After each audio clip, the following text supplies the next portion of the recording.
Great. I am bringing a kind of official presentation. I guess I'll just... Please. Wing it. I'll wing it. Well, first of all, good evening, and thank you for inviting me to this meeting. So I guess I'd just like to open it up to the floor for questions, if anybody has any questions for the Corps and the status of... Yes. Basically, where we're at with the project is we just completed the review of the wetland delineation and have approved that and sent the jurisdictional determination to the project proponent. And we're working with them. There's some modification to their plans, which I'll let her discuss. But that's basically where we're at in terms of looking at their changes. And then we just finished reviewing and approving their wetland delineation. Okay, questions from the board. This side of the room, any questions? Okay.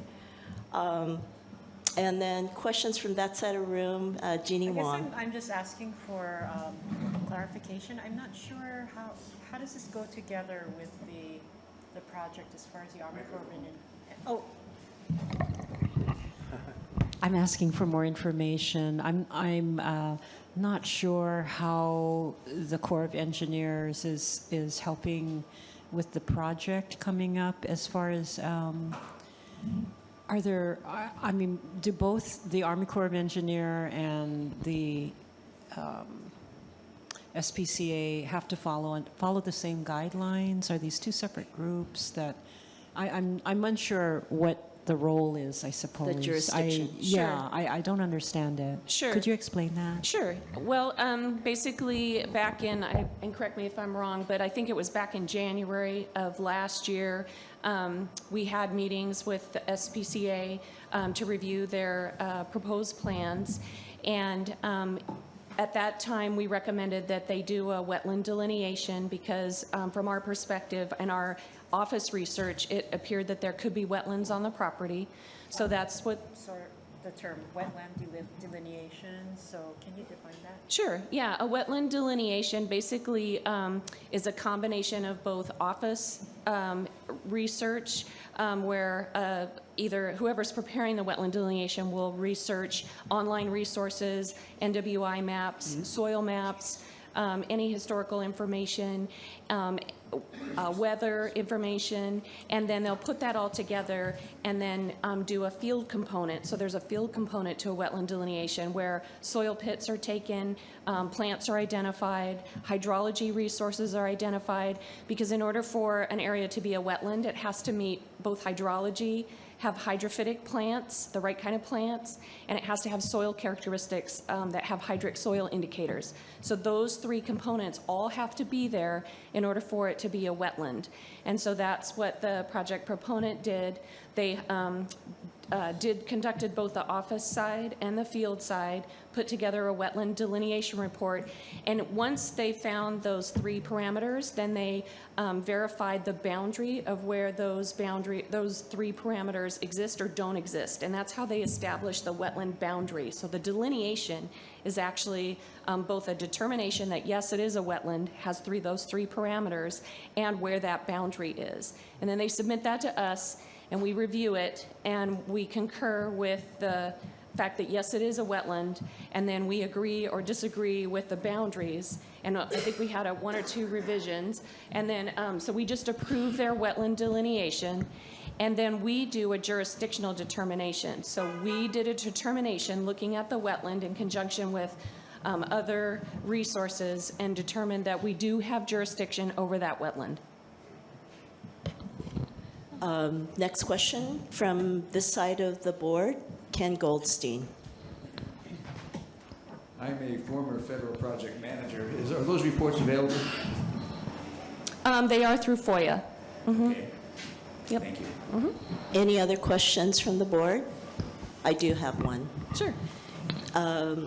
We were asked to ask this question. The information, the permit application that was forwarded to Washington, D.C., did it include documentation of the grading, the heavy-duty grading and destruction of the wetlands? I'm not sure I understand the permit application that was submitted to Washington, D.C. Well, in our last discussion, you said that it had been forwarded to Washington, D.C. for Oh, no. review. Oh, okay. And Not- did that information include the Okay. photographs of the grading that had, major grading that had been done during the fall? Okay, well, the application itself was not what was forwarded to Washington, D.C. The wetland delineation, actually, it was the determination in partnership with the delineation report was what was submitted to our regulatory headquarters in Washington, D.C. So they have a chance to review our jurisdictional determination. So the application itself was not submitted to Washington, D.C., only the wetland report and our determination that, yes, we have jurisdiction. So that Okay. was the only part that was submitted to Washington, D.C. and EPA. Apparently, we have some members of the community that objected to the destruction of the wetland. So if that's under your jurisdiction, do you have information and the photographic evidence of destruction? And if so, would that be under your jurisdiction to review, and also questions about remediation? Well, first of all, we've received some information regarding the activity out there. We're currently involved in an ongoing investigation, so I can't respond to that at this point in time because it's ongoing. And then, like I mentioned, there's been a change in plans, and so we're reviewing that in conjunction with our investigation. There were change in plans. I see. Yeah. So we're going to receive information on the change in plans. Okay. Are there any questions from the community for Ms. Lynch? Oh, I see a hand. Yeah. I have a question. My question is, when this all came about, it was never brought to the attention of the board members. I seen this on TV, and I'm going, oh, how come, this is highlight on TV when the neighborhood board wasn't aware of it. Secondly, my second question is, we have a representative from the city on permitting. Was all of these things, permits accomplished prior to this program being on TV? That was one of my concerns. Okay.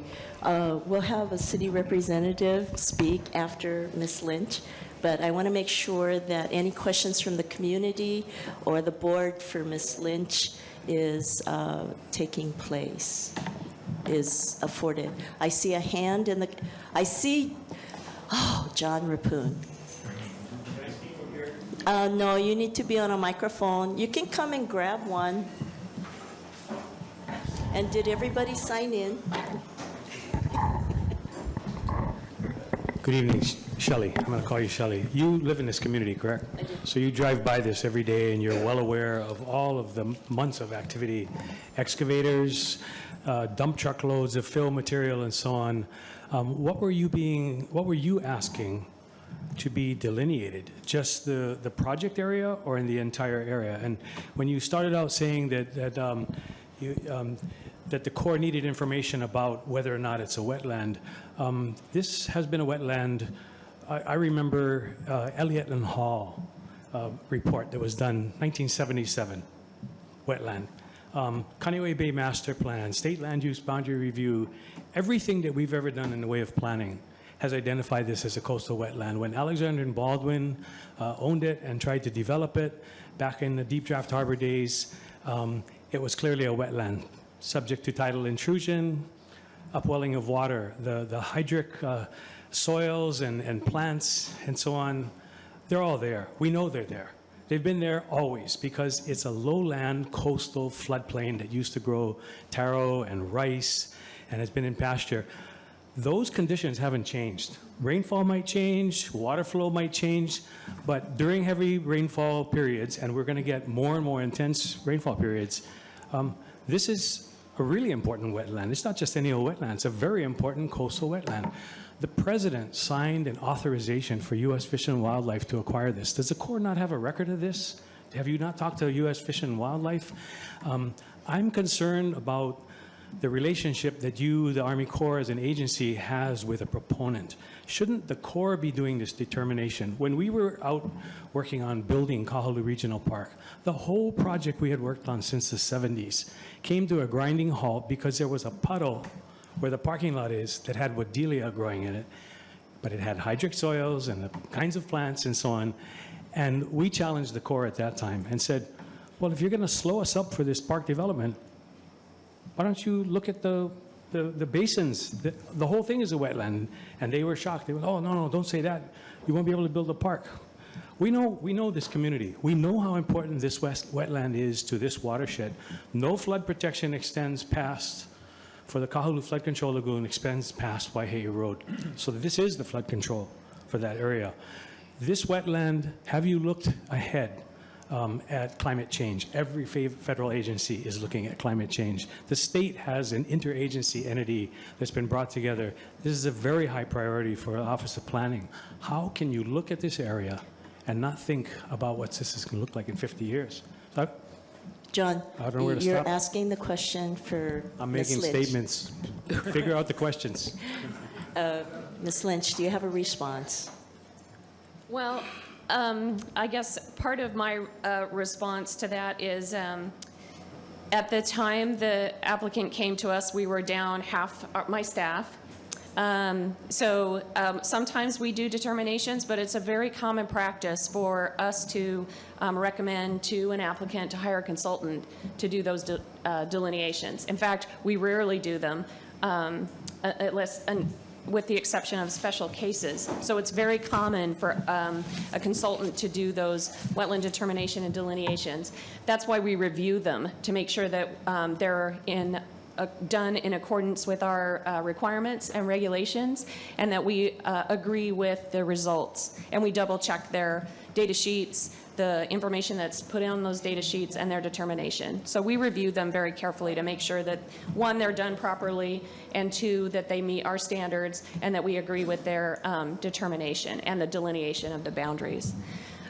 In terms of previous information, we do as much office recon as we can to try and research that information, but I'm new to Hawaii, so don't have that background.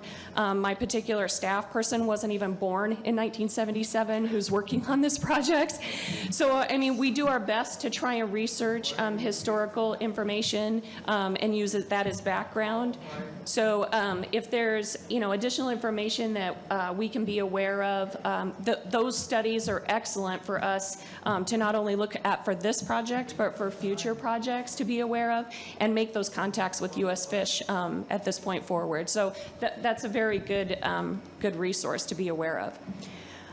What Mr. Rapun is asking, what recourse he has For the reconsideration of the. Ken, you should ask this. We'd like to have another look, a hard look at the delineation to see if we have recourse to change your opinion, the Corps' opinion. the Corps' opinion that it's a wetland and it's jurisdictional? That's correct. I'm not sure that there's an avenue for a third party.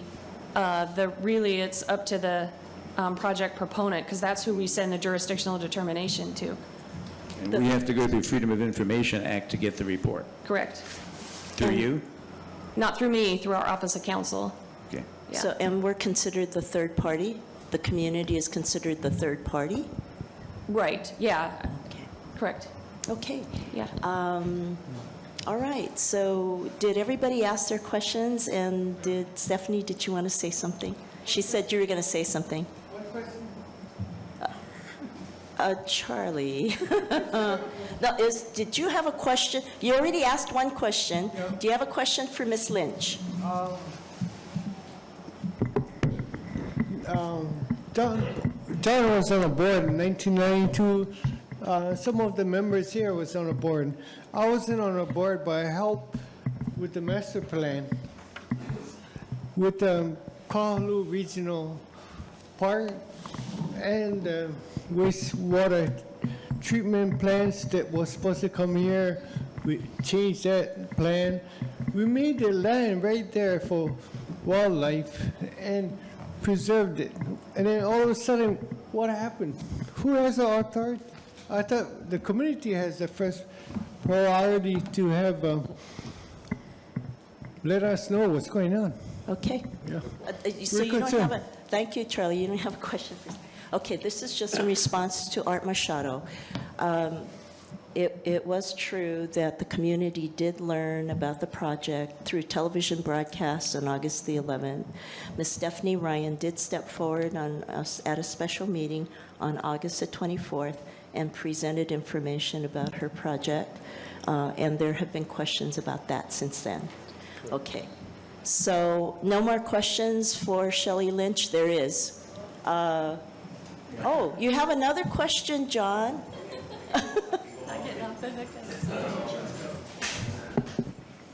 You guys need to be asking a lot more questions.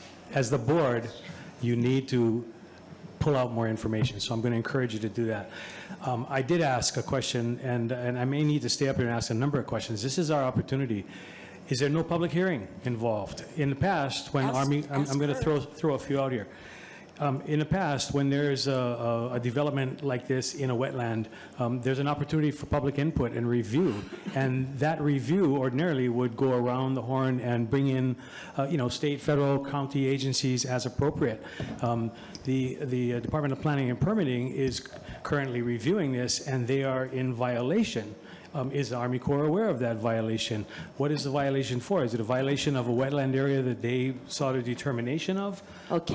So I'm going to stay right here. I'll ask more Okay. questions. Shelley, do you have responses to Mr. Poon? Well, the first question about a public hearing is we have a variety of permit mechanisms. We have a nationwide permit program, and we have an individual permit. So if projects don't qualify for the nationwide permit program, then they go through the standard permitting process, and the standard permitting process requires a public notice because we have to do the whole NEPA process for those particular projects. For nationwide projects, the NEPA has been done at the headquarters level and does not require public notification. This particular project, in working with the SPCA, at the point that they met with us, their project did not require a permit from us up until, well, so far it has not. Our discussions with them and their plans did not require a permit from us, and so therefore there was no public hearing, or it didn't even go through the nationwide permit process. Okay, so I'm familiar with the nationwide permit process. It's kind of like if a project's such and so, it's all right. We're not going to worry about it. But when it comes to specific projects like this, and you don't even have all the information you need, DPP doesn't even have the information about septic system. They haven't looked at issues like climate change. They haven't looked at tidal intrusion. They were primarily looking at the project on the 3 parcels that are in the middle of this wetland. In the meantime, all of that was taking place and got them into violation. Were you looking at the whole picture? When the coastal zone management laws start at the federal level, come down to the state level, and get implemented at the county level, did you look at things like cumulative impact of development of wetlands? Did you look at cumulative impact of development period along the coastline? These are huge policy issues, and the failure to bring about a consultation process that includes the public and brings in all these agencies through which we can have input is very discouraging, and I'm concerned about this. At the previous neighborhood board meeting, we raised an issue, for example, about toxoplasmosis, which is carried by cats. It's lethal for monk seals. We have neighbors, and I can give you names of neighbors who have been affected by toxoplasmosis, affected their eyesight and so on. Very serious issue in a portion of the bay that is, relatively speaking, is higher quality in the north end rather than the south end. And we have all kinds of sewage issues. Have you looked at those kinds of input issues into the bay? A very high quality estuary. HIMB out at Moko'oloi has a 60, 70-year database studying this estuary, nationwide, worldwide, very important. How do we get at those much bigger issues? The Army Corps has to not sit down with the proponent. You need to sit down with the community and get input. The neighborhood board has been here probably from before you were born, not before I was born, but has been here forever. That's a logical first stop. So what about taking those steps? Did you consult with DPP? Did you consult with OP? I know I made some calls initially to you folks and started raising a lot of questions. And now 2 months later, I've not gotten any information about, well, here's what has been determined or delineated, and here's where you can get the information. That should have been provided to DPP, should have been provided to me, should have been provided to the board, everybody who raised the concern. So there's federal and state level public money involved. Shouldn't that trigger a NEPA? I mean, Well, to answer your questions and comments, most of that is outside of core jurisdiction. We don't get involved with water quality. That's Clean Water Branch. And I can't speak for the city and county planning department. From the Corps' jurisdiction, we're concerned with discharge of fill or dredged material. That's what the Clean Water Act charges us with, and that's the limits of our jurisdiction. So that's all we can respond to. And in terms of getting the public involved, we have a very, we're one of the federal agencies that has a very clear permitting process. Unlike other agencies, ours is very clear step by step. And we have done, we've just followed our standard permitting and public involvement process for the appropriate procedures for this particular situation. Shelley, Thank if you. there's Oh, no... wait, I got to recognize, I see hands. You can get more hands. Oh, my gosh. Okay, I'm going to do Ken Goldstein. If there's no way for us as third parties to look for recourse, I am going to request a congressional investigation. That will come down from the top, and I think we'll get a little bit more attention that way. There just doesn't seem to be any way from what you're telling us. You're telling me as a former project manager that we have any input as the community, then we will find someone who does have that authority to make changes. Oh, Ken. Shelley, thank you for being our guest. There's another. Mine is just a question on, was I recognized? I'm sorry. Yes, Okay. Jeannie. You mentioned that there's the Clean Water Branch, and so your responsibilities are separate. You said something about a clean and fill discharge. Can you explain that? Right. What is that? Right. We work under basically 3 federal authorities. The first one is Section 10 of the Rivers and Harbors Act, and that primarily deals with structures or fill in navigable waterways. And that's primarily looking at impacts to navigation. The other one is, big one that we work under is Section 404 of the Clean Water Act, and that, our jurisdiction under the Clean Water Act, Section 404, is regulating the discharge of dredged or fill material in waters of the U.S. So that includes wetlands, that includes the ocean, that includes streams.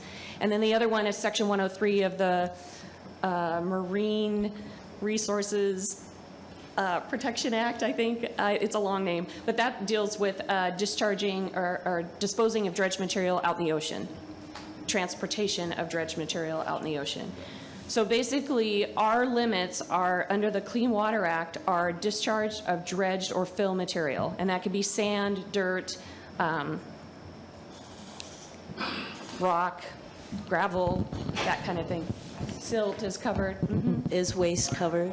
Waste is not covered. That's where it borders, gets into Clean Water Branch in terms of clean water, their jurisdiction and or EPA, but we don't deal with waste. That's outside our jurisdiction. Okay. I don't make the rules.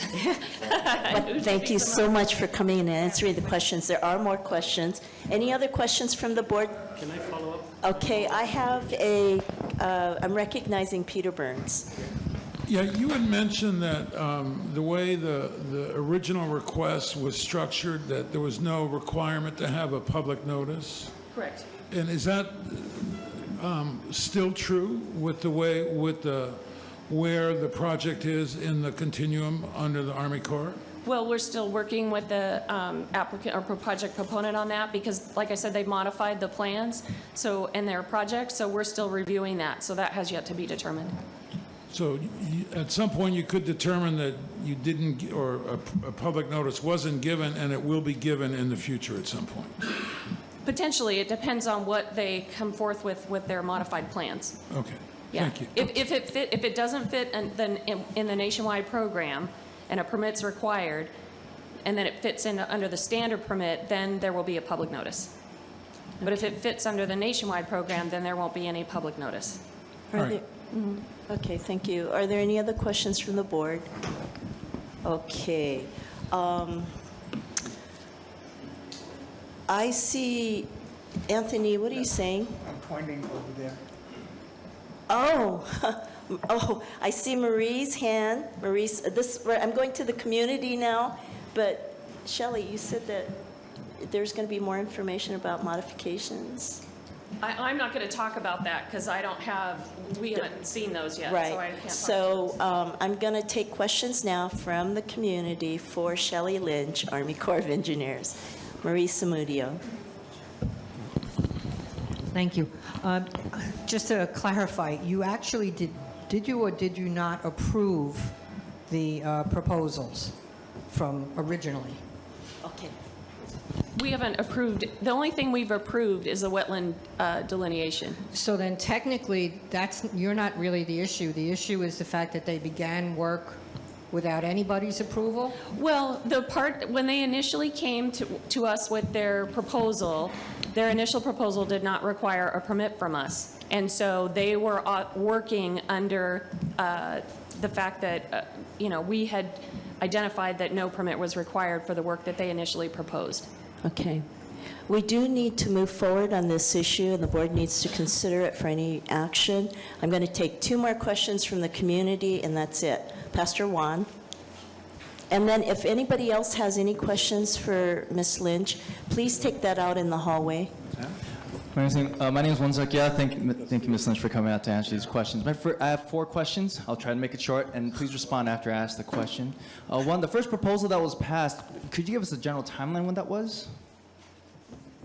Or not the proposal that was passed, but the one that you realized didn't require a permit. When was that? I'd have to look in the file. I don't have the specific timeline. Okay, can we say over a year? I can't answer that without Okay. looking at directly in the file. All right, thank you. The next question is for delineation. Was that prior to the dredging or was that after for the new delineation? I can't answer that either. Oh, okay.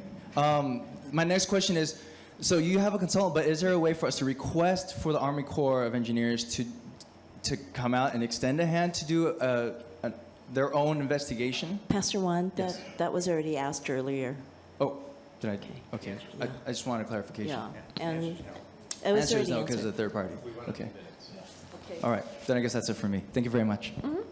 Okay, and then there was one last hand. Is that, was that Rocky? Rocky? Okay. Huh? Have we had the city, Oh, yes. I do need to move on this, and we have a second presenter on this issue. Rocky, you can hold your question. Okay. Ms. Lynch, could you stay? Sure. Because I think there might be some consultations out in the hallway. All right. Moving right along to Art Chalicone, Deputy Director, Department of Planning and Permitting. Good evening and Happy New Year, everyone. Art Chalicone, Deputy Director, Department of Planning and Permitting. And yes, I do speak for the local planning agency. I've heard a lot of concern about the lack of community input under the Federal Rivers and Harbors Act, and I'm not going to get into that. What I'm going to discuss is the process under the city's Chapter 25 ROH, which is the special management area, which is essentially an auspices of the state's Coastal Zone Management Act, Chapter 205A. And we do have a process for this. And I fully appreciate the community's passion on this issue, but there is a process. And right now, at the county level anyway, the process has just begun. Essentially, both the Rivers and Harbors Act, the state CZMA, and Chapter 25 SMA, while they're different jurisdictions, they all have the same goals, and one of those goals is wetlands protection. Clearly, in any processing of a development on this property, it will require, at the county level, a special management area permit, and possibly building permits. And you can't get a building permit until you get an SMA permit. So there is a process. Now, the department has already established, and I think I brought this up in several past meetings, that the SPCA, prior to the Department of Planning and Permitting accepting a special management permit application, just the application, not the permit itself, just the application, will have to prepare and receive a FONSI. They will have to prepare an environmental assessment, which means that they will have to submit to the Department of Planning and Permitting under Chapter 343 and Chapter 25 a draft environmental assessment. This draft environmental assessment will be distributed to all agencies and all community groups. So the board and the Kahaluu community will have an opportunity with the draft environmental assessment to review and comment to our department, the Department of Planning and Permitting, with regard to the special management area permit application and whether we will issue a finding of no significant impact or a FONSI, and then accept the SMA permit application or require a full environmental impact statement. Okay? Again, this is a process. And right now, before any legal land development along this wetlands area will require a draft environmental assessment and a comment period, and will require the special management area permit. So I want to essentially let the community know that the department is well aware of the need for community input. We will want to hear community input, but we have a process for that, and we will make sure that that process is followed. At this point, we do not have, at the department, we do not have a draft environmental assessment submittal or consequently a application for a special management area permit. We have met with the SPCA and their consultants, and we've laid out all the criteria and the needs that, that the department needs to have to review for a special management area permit. And again, as I've pointed out many times in the past, the requirements of a special management area permit is to meet the environmental objectives. And those environmental objectives include water quality protection, includes wetland protection, includes habitat protection, includes cultural resource protection. It's an environmental permit, and essentially that's what our department is charged to review. And we will definitely solicit and welcome the input of the community. Thank you. Okay, I'm not finished yet. So we misdirected our questions to Ms. Lynch then. Well, no, not really. Essentially, we're all acting towards the same goal. and that is to make sure that any development occurring on this property is mitigated to the maximum extent possible to protect the resource. That said, just before coming to this meeting today, I received an email from my staff stating that they have deemed the project or the work that has been done so far, the violation corrected as of today because the SPCA has been working with the Natural Resources Conservation Service of the USDA, the U.S. Department of Agriculture. And as a cooperator in this program, and this is part of the Windward Soil Conservation District service, and I wish Rick Towle were here today to help me out on this, because I'm sure Rick knows more about what the situation is than I do, but I will find out.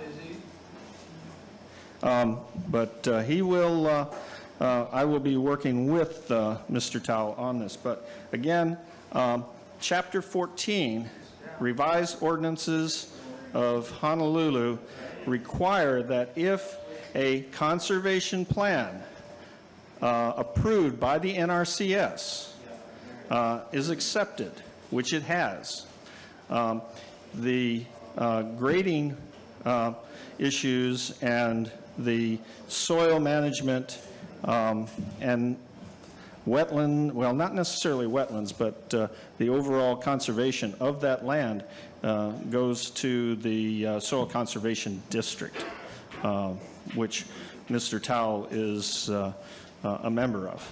So, so for the grading violation, and again, I haven't conferred with staff. I just received the email, I mean, like just minutes before I came to this meeting. So I want everyone to understand that. We also have a violation under Chapter 25 SMA.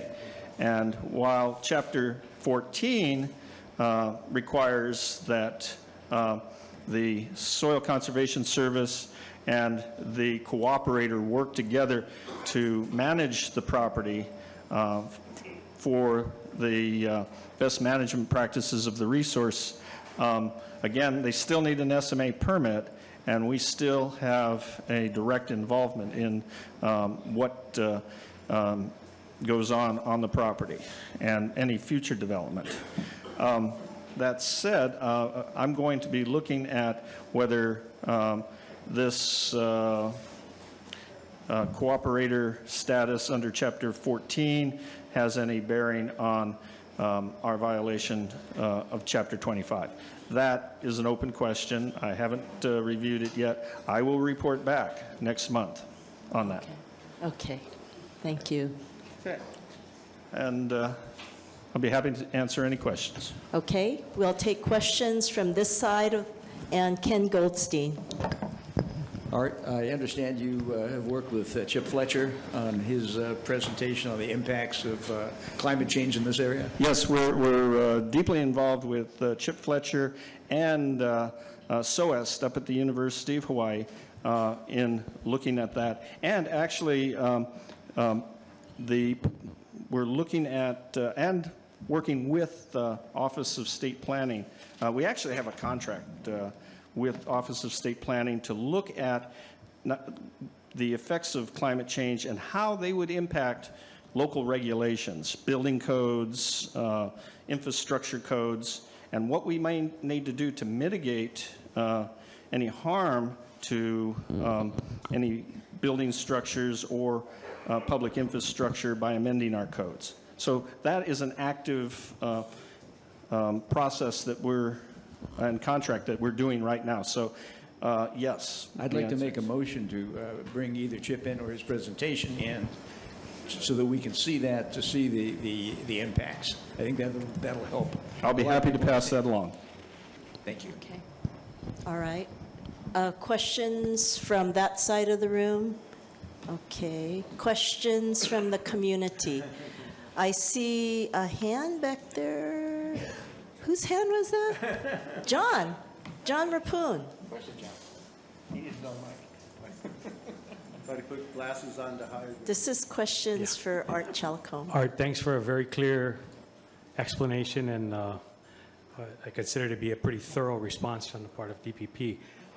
With one caveat, but one question first and then I'll throw the caveat at you.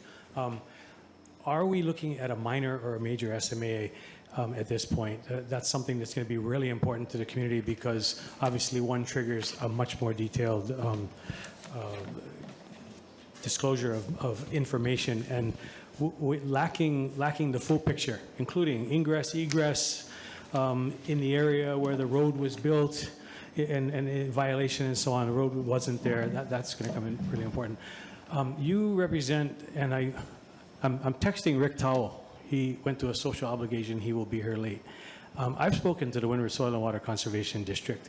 When you do a conservation plan, when I've done one, you go through the Soil and Water Conservation District, and NRCS provides sort of the technical expertise and helps you through that process. They do not have a conservation plan. The Soil and Water Conservation District meets here. They meet here on Thursday. Rick, you can ask Rick that question. You can ask Nathan Miranda that question. They have become cooperators. Anybody can walk in the room and say, I'm on ag land, I want to become a cooperator. And you can become a cooperator. By becoming a cooperator, you put yourself in the range of receiving that kind of NRCS help. But to my understanding, and maybe I'm wrong, maybe your staff has gotten 30 other seconds. information, but they don't have a conservation plan and haven't been approved. You had a question, or was that just a comment? Oh, okay. I'll be happy to answer. Okay. Happy to answer. Okay, all right. First question that John Rappoon had, is this going to be a major or minor SMA? I don't know. Without the draft environmental assessment, without going through, as I said, a process, the department would be premature to say either way. And Special Management Area Ordinance, Chapter 25, says that even if a project falls value-wise under the threshold, which is $500,000 or more, that is a guaranteed major permit regardless of impact. But if a project that is less than $500,000 would have a major impact to coastal resources, including wetland resources, the department can require a major permit. Now, we won't know this until we go through the process. So I urge everyone to be patient, to be diligent, and review the draft environmental assessment if and when it comes, and provide comments. The applicant is required under law to respond to all comments. And the department is required to make a determination. One, if it's a finding of no significant impact, then it's a FONSI, and it is again, it's an environmental impact statement is not required, or an environmental impact statement is required because we cannot issue a FONSI because we find that there's too many significant impacts to warrant issuing a FONSI. Okay. Second issue regarding the cooperator status. Again, I just got this news as I was walking out the door this evening. I will confirm this.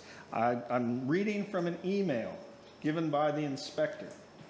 Whether the inspector has this correct or not, I don't know. But I wanted to share this information because it was basically the latest, and I want to be totally transparent as to what DPP is doing, what it can do, and what it cannot do. Again, if there is indeed cooperator status under Chapter 14 of the revised ordinances of Honolulu, for a grading violation, we must defer to the Soil Conservation Service of that area. Okay.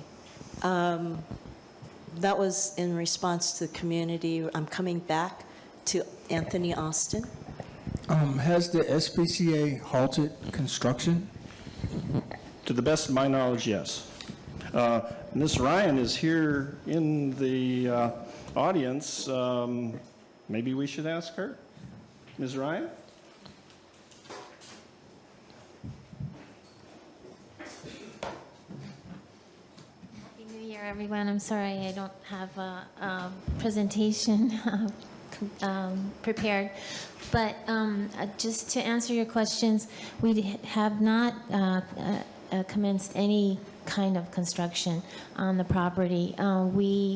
The area that you saw with the grass removed, we cut the grass, and because of the 100-year event that we had with all the intensive rains, it flooded in there, and it looked like that we had grubbed the grass away, but it grew back within a few days. So no construction was done on the site. We needed to cut the grass in order to see what was there in order to prepare for our new design that was in accord to the Army Corps of Engineers requirements to mitigate and minimize the impact on the wetland. We have changed the foundation to a concrete pure foundation that allows all the any flood or waterways to freely flow, and also we are working with the NRCS, and we have a conservation plan in place, and they are currently, National Resource Conservation Service, they are currently engineering a wetland creation of the area from the back of the property where the structures are proposed all the way down to Kamehameha Highway, which is has been determined as a low-level quality of a wetland. So they are actually creating and enhancing that entire area all the way down to Kamehameha Highway. Also, our structures are proposed all the way outside of the flood zone. The flood zone is the AE area beyond where our proposed structures are going to be, where the wetland enhancement and creation will be. Our prefabricated, pre-engineered green structures will be all the way outside of the flood zone in the AEF area, which is a 500-year flood zone. So we are working closely since last year, January, with all the departments and all the requirements that we can, follow. So it's a very complicated process, and we're just working closely with everybody just to collaborate with all departments so that we can, acquire the best results. So thank you. Thank you. Okay. Are there any other questions for Art Chalicone? There's no other. Rocky Kaluhiva has a question for Art Chalicone. Happy New Year, everybody. Tonight I'm going to put another hat on, and I'm going to represent the Ahamoku Council. I'm the Ahamoku chair for the island of Oahu. And for those who are not familiar with the Ahamoku is a committee put together by the governor, which is Native Hawaiian practitioners. And Kolaupoko has a Native Hawaiian practicing committee, which has practitioners from every Ahapua, 11 Ahapua in Kolaupoko. And I'll tell you what really disturbed me, and we got to look into this, Art, is when a good friend of ours, who's a truck driver, comes and tells me he goes to this property, truckload of junk dirt that they got from a construction right there, and when he saw where it was, he didn't want to dump it. He asked the man right there, this is against the law, I'm not supposed to dump it. The person by the gate said, that's not your job, you dump it. He said he dumped how many truckloads of that in that property. Cultural significance of that, I think it's a crime. You better check into that, because that is lo'i lands. We have the largest wetlands, we have the largest in the whole state of Hawaii. By doing that, they're ruining it. We are supposed to be saving all this. We're supposed to be staining what we got. and we got to take care of it. And on our level, be sure we're going to be writing a letter to this effect. Mahalo. Okay, so everyone understands that Lo'i land is the ancient kalo lands, kalo cultivation lands, right? Everybody knows that Hawaiian word, Lo'i. All right, that question was for Art.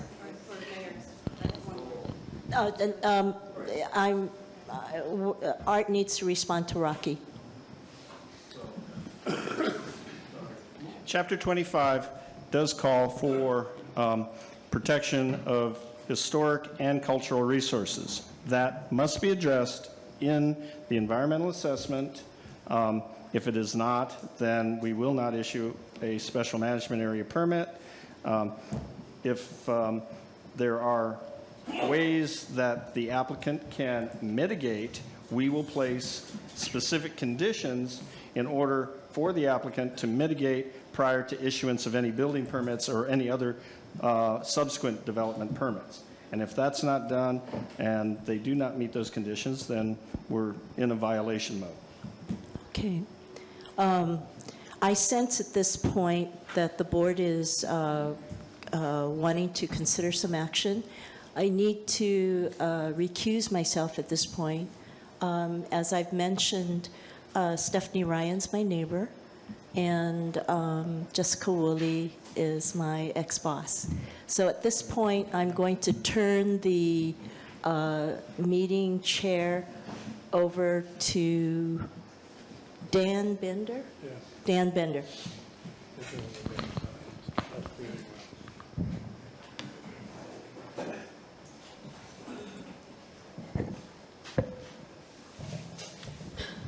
Is there a motion from the board to take action? What's the sense of everyone? Is there something that you want to put on record? Ken? I think that the board pretty well is of the same temperament, that things are going past us without going through us. And, you know, I'd like to make a motion to find a way to stop that, be it my suggestion of a congressional investigation, which I've handled before, or something else that's maybe a little lower level. I don't think we need a motion. You can go ahead and do that without us. Is there a motion from anyone on the board that needs to be seconded and that we would vote on tonight? Art Chalicum.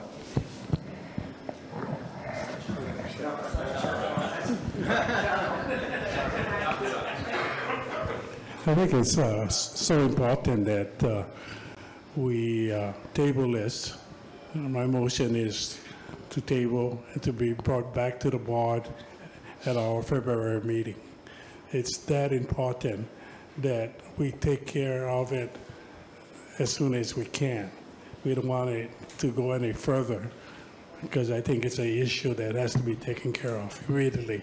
So my motion is to bring it up to the board, table it to the board for any further action.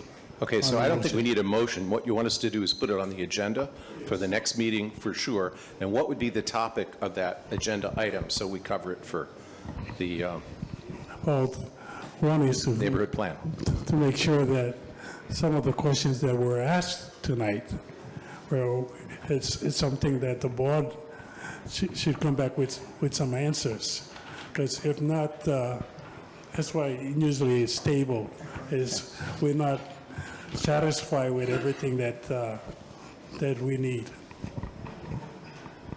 So we will have that on the agenda at our next meeting. Any other actions that the board would like to take via motion? Second? I'll second that.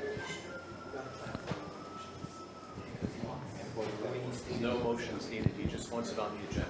So we don't need a motion for that. It just goes on the agenda. That enables us to discuss the matter because people in the community are notified that we're going to be talking about it. You're on.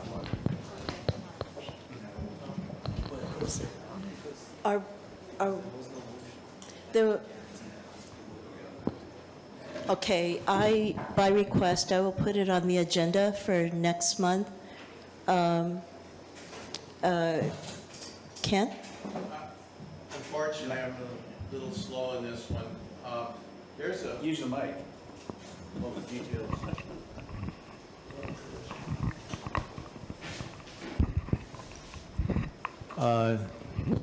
This is a 40-foot excavator cutting grass. I can just show you it's working. Can you see it moving? It's cutting grass. A 40-foot excavator is cutting grass, managing grass somehow.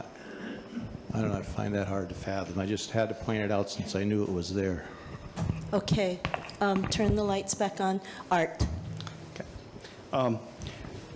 Just let me assure the board and the community that regardless of whether it's on the agenda or not, DPP has committed to provide monthly updates at every board meeting. So I'm here, whether it's on the agenda or not. You all have me.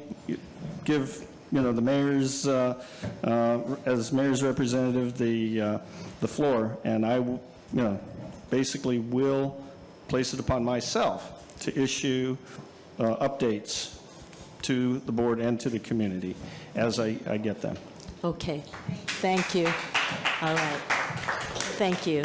All right, so we're ready to move on to the next item on the agenda. Watson Okubo, Clean Water Branch, Department of Health. Lucky you're here. I mean, Shelley mentioned you tonight, and I want to thank you so much for coming, Shelley, really. Thank you. Happy New Year, everybody. For those of you that not aware, I had a medical issue, and that's why they're making fun of me right now a bit. But the good news is I'm well. I'm doing good. But the bad news is I'm back.